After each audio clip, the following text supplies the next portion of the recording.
అందరూ కూడా పాదాభివందనం చేస్తూ సద్గురువు యొక్క కృపల గురించి మీతో ముచ్చటిస్తాను. మీరందరూ ఇక్కడికి వచ్చినారంటే గురువు యొక్క సంకల్పం అనేది మిమ్మల్ని మనసులో చేరి మన గుడికి పోదాం పోదాం పోదాం అనిపిస్తుంది. లేకపోతే మీరు రాలేదు. ప్రపంచంలో ఇన్ని దేవుళ్ళున్నా కూడా అందరినీ దర్శించడానికి ఫ్యాన్సీగా పోతాం. కానీ వెంకయ్య స్వామి దగ్గరికి రావాలి అంటే భక్తితో రావాల్సిందే. ఇది ఆ భక్తి బీజం అనేది మనసులో నాటుకుంటుంది. అది ఒకరి ద్వారానో మీ సొంతంగానే ఏర్పడుతుంది. ఎన్నో జన్మల పుణ్యఫలం ఉంటేనే వెంకయ్య స్వామి దర్శన భాగ్యం లభిస్తుంది. వెంకయ్య స్వామి సన్నిధిలోకి మనం వస్తాము, వెంకయ్య స్వామి మాటలు మనం వింటాము అనేది పరమ సత్యం. ఇవి మన అనుభవంలో తెలిసేటటువంటి విషయాలు. ఇక్కడ ఏముంది? ఏమీ లేదు. ఏమీ లేదు అన్నది ఇక్కడనే అంతా ఉంటుంది. ఇది విషయం. ఇక్కడ ఏముంది అంటే ఏమీ లేదు. కానీ వెంకయ్య స్వామి ఇక్కడ ప్రత్యక్షంగా వాక్కులో, శుద్ధిలో, పరిసరాల్లో, గాలి వాతావరణంలో అన్నింటిలో కూడా వెంకయ్య స్వామి స్థితి ఇక్కడ లభిస్తుంది. అందుకని వెంకయ్య స్వామి గురించి మనం మాట్లాడుకోవాలి. వేరే మనకి ప్రసంగం అనవసరం. ఈ వెంకయ్య స్వామి యొక్క స్వరూపాన్ని మనకు తెలుస్తాం. ఓం శ్రీ సద్గురు పరబ్రహ్మణే నమః. ఓం శ్రీ సద్గురు పరమాత్మనే నమః. ఓం నమో వెంకయ్య స్వామినే నమః. శరణం శరణం శరణం వెంకయ్య స్వామి శరణం. ఇక్కడ ముందు శరణం ఎందుకు వాడుతున్నానని చెప్పంటే వెంకయ్య స్వామి గురించి తెలుసుకోవడానికి మనం నమస్కారం చేయాలి. నమస్కారం కాదు, దాని ప్రణతి మాత్రమే. సద్గురువుకు నమస్కారం చేసేటప్పుడు తల వంచి మనస్ఫూర్తిగా శిరస్సు వంచి చేసేదే నమస్కారం. ఈ సద్గురు దొరికేది చాలా కష్టం. ఈ నమస్కారం యొక్క స్వరూపం చూస్తే ఏమర్థమవుతుంది మనకి? ఎన్నో జన్మల పుణ్యఫలం ఉంటేనే మనం వెంకయ్య స్వామి దగ్గరికి వస్తాము. ఈ వెంకయ్య స్వామికి చూస్తాము. వెంకయ్య స్వామి దగ్గర రోజుకు ఒక మహిమ అనేది ఆయన దృష్టిలో వస్తుంది, ఆయన చూపులో వస్తుంది. ఆ చూపు మనం పొందడానికి వస్తుంది. వెంకయ్య స్వామి స్వయంగా చెప్పినటువంటి మాట ఏమిటంటే ఈ ముఖం చూసినటువంటి వాడికి ఈ ముఖం చూసినటువంటి వాడికి కోట్ల జన్మ పాపం కూడా పోతుంది. మీరు భయపడాల్సిన అవసరం లేదు. వెంకయ్య స్వామి ముఖం చూడడమే ఈ మనం చేసినటువంటి పొరపాట్లు, మనం చేసినటువంటి తప్పులు, మనం చేసినటువంటి దుష్కర్మలు ఇవన్నీ దూరం అయిపోతాయి. ఆ చూపు చూడదు అని మీరు ఇంతసేపు కూర్చున్నారు. వెంకయ్య స్వామి దగ్గర ఉన్నారు. మనం ఏం చేయాలా అనేది చాలా ముఖ్యమైన విషయం. వెంకయ్య స్వామి దగ్గరికి వస్తే మనం బయట ప్రాపంచిక విషయాలని మానుకొని స్వామి మీద సమర్థనతో కాన్సన్ట్రేట్ చేయాలి. అవి ధ్యానవస్థలోనే సాధ్యం. భజన పలుకుతున్నారు, ఓం నారాయణ నారాయణ పలుకుతున్నారు, వెంకయ్య స్వామి గురించి అద్భుతమైన పాటలు వింటున్నారు, మహా ఆనందం పొందుతున్నారు. కానీ ఆ ఆనందం అనేది మనసులో ఏర్పడాలి.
మనసు వికసించేటటువంటి జీవి, మనసుకి ఆహ్లాదం కలిగించేటటువంటి పుణ్యమూర్తి ఆయన ప్రహ్లాదుడు అని పేరు పెట్టాడు. కానీ రాక్షస బుద్ధుడు ఇది గొప్ప విషయం. ఈ ప్రహ్లాదుడు తండ్రికి ప్రబోధించాడు. ఎవరైనా తండ్రి చెప్తే పిల్లవాడంటాడు. కానీ ఈ ప్రహ్లాద చరిత్రలో తండ్రికి గురువుగా తయారయ్యాడు ప్రహ్లాదుడు. ఇది ముఖ్యమైనటువంటి విషయం. అంటే ఆయన తండ్రి చెప్పాడు, తండ్రి విష్ణుని పూజించేటటువంటి చేతులే చేతులు, లేకపోతే ఇవన్నీ కేవలం కర్రపులలు మాత్రమే. వీరికి పూజ చేసేటటువంటి చేతులే చేతులు. అటువంటి కర్మలు నీకు దేవుడు ఇచ్చాడు. ఇప్పటికైనా నువ్వు భక్తితో ఆ శ్రీహరిని పూజించు, ప్రేమించు అని చెప్పి మొదటి సందేశం ఇచ్చాడు.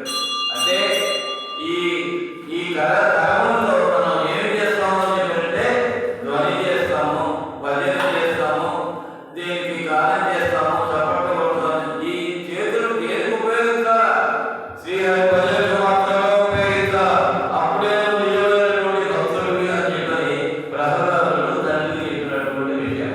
తర్వాత రెండోది ఏంటంటే స్తోత్రం చేయాలి. భజన చేస్తే సరిపోదు. ఈ స్తోత్రం ఎంత చేస్తామా? జిహ్వ నాలుగుతో చేస్తాం. అంటే ఈ జిహ్వతోటి నామం పలుకుతాం. ఆ నామం పలికేటటువంటి నాలుగే నాలుక. మనం నాలుక ఊరికి నోరు ఉంది, అక్కడ కూర్చుంటే రాకపోలేదు, మోగోడు అంటే రాకపోలేదు. బాగా ఒకనొక యమదూతలు వచ్చి మన ప్రాణాన్ని తీసుకొని చెప్పడం నారాయణ అనేటటువంటి అనలేనటువంటి పరిస్థితి మనకి సంకల్పిస్తుంది. అందుకనే మనం ప్రతి ఉండి ఈ అవయవాలని పనిచేసేటప్పుడే ఈ నారాయణ మంత్రం మనం పలకాలి. లేకపోతే ఈ నాలుగు ఉపయోగం లేదు. తినడానికి ఉంటుంది, తిన్న తర్వాత ఏమైపోతుందో మీకు తెలియదు. ఈ పదార్థం అంతా ఈ తినడాన్ని జీవించడం చేసేటటువంటి శక్తి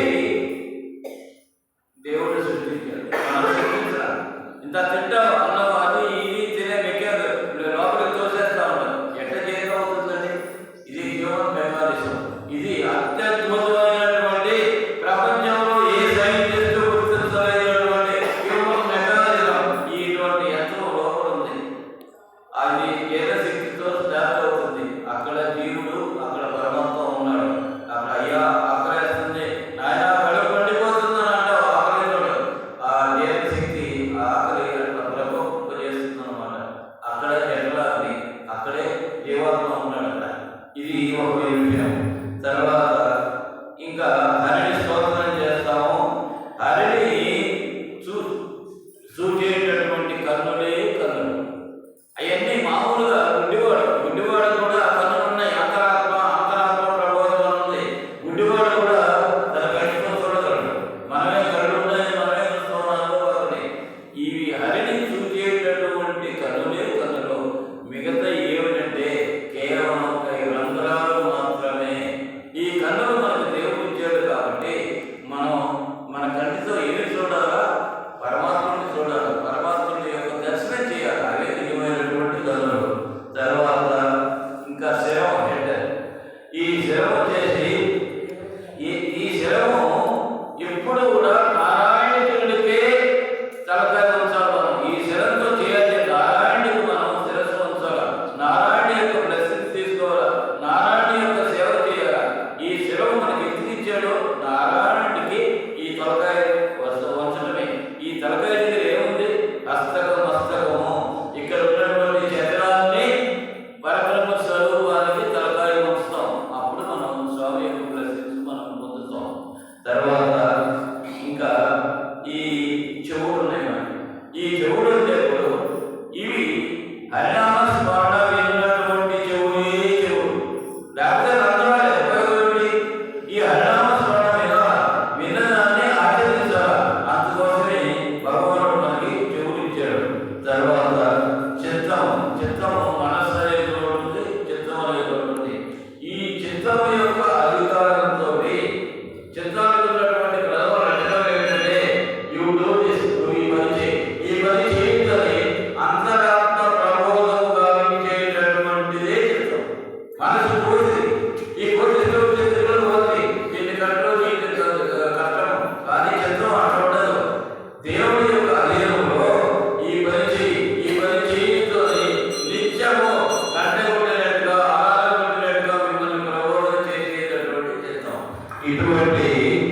ఈ చిత్రంలో మనం ఏం చేయాలా? హరిని నేర్పించుకోవాలా, హరిని మనం నివాసంగా పెట్టుకోవాలా, హరి దీనికి అధిపతిగా ఉండాలి. అప్పుడు మనం దైవ మార్గంలో నడుస్తాం. తర్వాత ఇక మనకి పాదాలు ఉన్నాయి. ఈ పాదాలు దేవుడికి ఎందుకు ఇచ్చాడు అని చెప్పారంటే ఈ హరి యొక్క ప్రదర్శన చేయాలి. హరి మీరు బొమ్మలతో వాడండి, విగ్రహాలతో వాడండి. ఈ ప్రదర్శనని చేయడానికి మనకి దేహం ఇచ్చాడు స్వామి. ఈ స్వామి మనకి దేహం ఇచ్చింది అహంకారంగా ఉండడానికి కాదు, దీని చుట్టూ ఉండడానికి కాదు. హరి చుట్టూ ప్రదర్శన చేయాలి.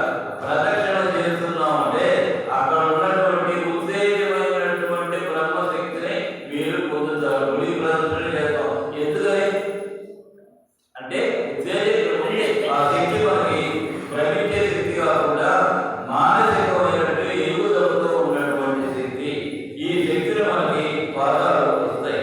తర్వాత బుద్ధి, తర్వాత మన బుద్ధి అంతా కూడా ఇక్కడ సత్సంగం జరుగుతుంటుంది. ఇవి ఇక్కడ మన బుద్ధి మనసు వేరే దగ్గర పెట్టి మనసు ఒక చోట మనిషి ఒక చోట ఉన్న ప్రేమ ఏ వృధా అని చెప్పి రామనామంతో కలుగుతాం. అంటే మనసు ఎక్కడున్నారు? మనకి చిత్తము శివుడి మీద ఉండాలి, చిత్తము గురువు మీద ఉండాలి, చిత్తము గుడిలో ఉండాలి. అంతేగాని నా ఇంటి దగ్గర ఏం జరుగుతుంది పరిచిత్తంతో పెట్టడానికి వీలు లేదు గుడికి వచ్చిన తర్వాత. ఇది చాలా ముఖ్యమైనటువంటి విషయం. రామనామం చేసినా హరిభజన చేసినా తల ఉండాల్సిందే, చిత్తము ఉండాల్సిందే. ఇది సరైనటువంటి బుద్ధి. తర్వాత ఇంకా సుగుణం. సుగుణం అంటే మంచిది. ఈ మంచిది అనేది దేవుని సుగుణము, లేకపోతే సుగుణమే. ఈ సుగుణము వల్ల దేవుడి ధ్యానం మీద మనం సంపాదించాల్సింది ఉంది. ఈ బుద్ధిని మనం జాగ్రత్త చేసుకుంటే అది మనకి సుగుణం అవుతుంది. తర్వాత ఇంకా చదువు. మనం డిగ్రీ చేస్తున్నాం, ఎంఏ చేస్తున్నాం, పిహెచ్డీ చేస్తున్నాం. తర్వాత రకరకాలైనటువంటి టెక్నికల్ ఫీల్డ్లో రకరకాలైనటువంటి చదువుతున్నాం. కానీ వెంకటేశ్వర ఏం చదువుకున్నాడంటే డిగ్రీ చేశాడా? వెంకటేశ్వరికి అక్షరమాలతో పూర్తయింది. ఆ గురువు అక్షరాలు నేర్పిస్తే జీరాలతో అక్షరమాలు కూడా నేర్చుకోలేదు. కానీ ఆయన ఉన్నటువంటి సుగుడు, ఆయన ఉన్నటువంటి బుద్ధి, ఆయన ఉన్నటువంటి చైతన్యం ఎక్కడొచ్చింది? పూర్వజన్మ సుకృతము. మన కోసంగా పుట్టాడు ఆయన, మనం నీ లైన్లో పెట్టాలని పుట్టాడు. ఈ బుద్ధి అంతా కూడా వెంకటేశ్వరకి ఎక్కడ వచ్చింది అని చెప్పాలంటే చదువులో వచ్చింది. చదువు అంటే ఏంటంటే మనం ఈరోజు చదువు కొనుక్కుంటున్నాం, అదే మన గురువుగారి చదువు నేర్చుకోవడం. గురువులు లేదు ఈరోజు చెప్పే గురువులు. మీకు చెప్తే ఏం రాబోయే అంటారు. దేవుని గురించి, దైవాన్ని గురించి, పరబ్రహ్మాన్ని గురించి చెప్పేదే చదువు. వేద చదువులంతా నిరర్థకము, పలికిరానటువంటి చదువులు. ఇవి ఈ ప్రాపంచికమైనటువంటి విద్య సంపాదించి పనిచేస్తుంది. మన పొట్ట కూటి కొరకు వస్తాయి, కానీ పరబ్రహ్మ స్వరూప శక్తి ఇచ్చేటటువంటి చదువు కానీ కాదు.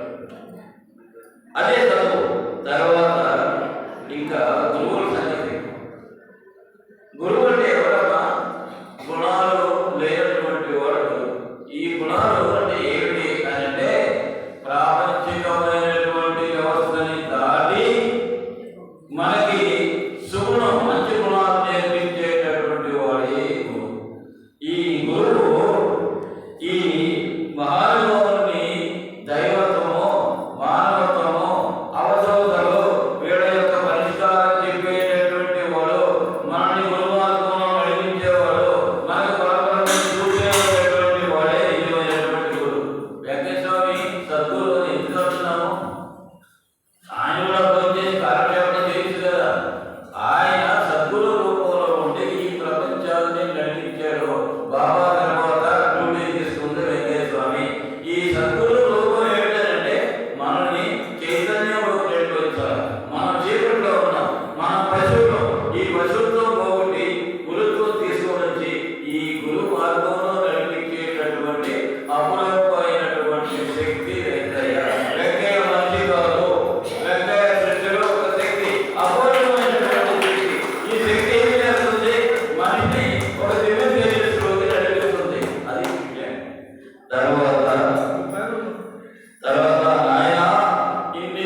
అందుకనే నేను అంతటా ఉన్నానని చెప్పేదానికి బదులుగా ఇన్ని జీవరాశుల్లో వెంకటేశ్వర ఉన్నా అంటే మనం ఏం చేయాలి? ప్రతి జీవిని జాగ్రత్తగా వినమ్మా, ప్రతి జీవిని భూమి మీద ఉండేటటువంటి ప్రతి జీవుని కూడా వెంకటేశ్వర స్వామి స్వరూపంగా మీరు చూస్తున్నారా? ఒక క్వశ్చన్ వేసుకోండి. మన పక్కన చాలా మంది ఉంటారు, ఏదిరా అదిరా ఇదిరా అంటారు, కానీ నీకు దూషించేటటువంటి అధికారం నీకు లేదు. నువ్వు కూడా ఒక జీవి, నువ్వు కూడా పద్మావతి చెందాల్సిందే, నువ్వు కూడా ఈ లోపం వదిలిపెట్టాల్సిందే. ఈ ఇల్లు నాది, ఈ వాకిల్ నాది, ఇది అందమైనటువంటి భార్యను అవసరం అంటానికి వీలు లేదు. ఇవన్నీ కూడా కాలక్రమేణా పోయేటటువంటి వస్తువు. ఏం మిగులుతుందంటే పరబ్రహ్మము, మీరు చేసుకున్నటువంటి సంపత్తి పరబ్రహ్మము, గురువు అనుగ్రహంతో లభిస్తుంది పరబ్రహ్మం. అటువంటిదే సత్యము, అటువంటిదే నిత్యం, అదే మీకు మిగులుతుంది. తర్వాత మనల్ని ఈ లోకంలో తరింపజేసేటటువంటి వాడు సద్గురువు. అందరి గురువులు కాదు. ఈరోజు ఎన్నో రకాల గురువులు ఉన్నాడు. మనం స్వామి స్వామి అనుకొని, నేను స్వామి 4 లక్షలు రాగానే స్వామి అనుకొని సత్సంగం చేసేవాడు ఉన్నారు. 4 లక్షలు తిరిగిందనే స్వామి అయిపోతాడు.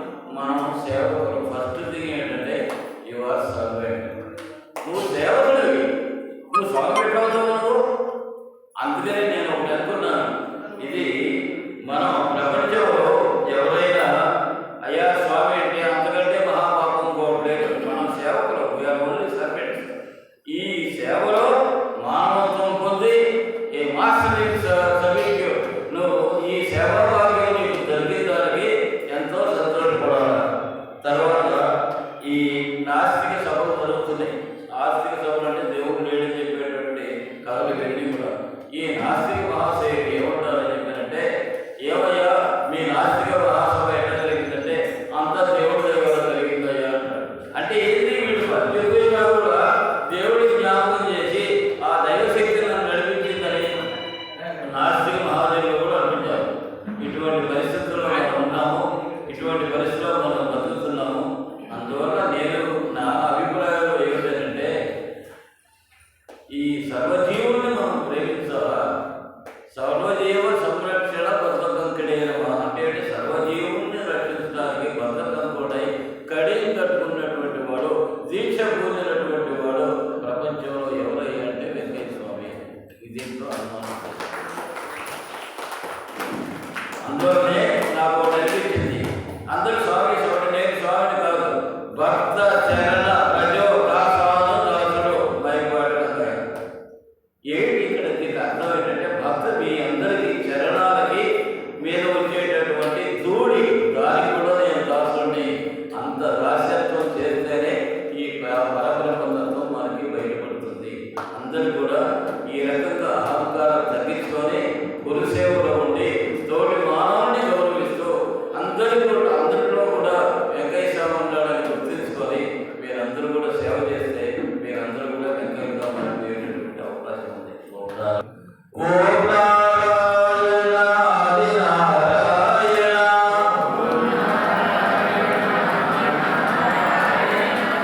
శ్రీరామ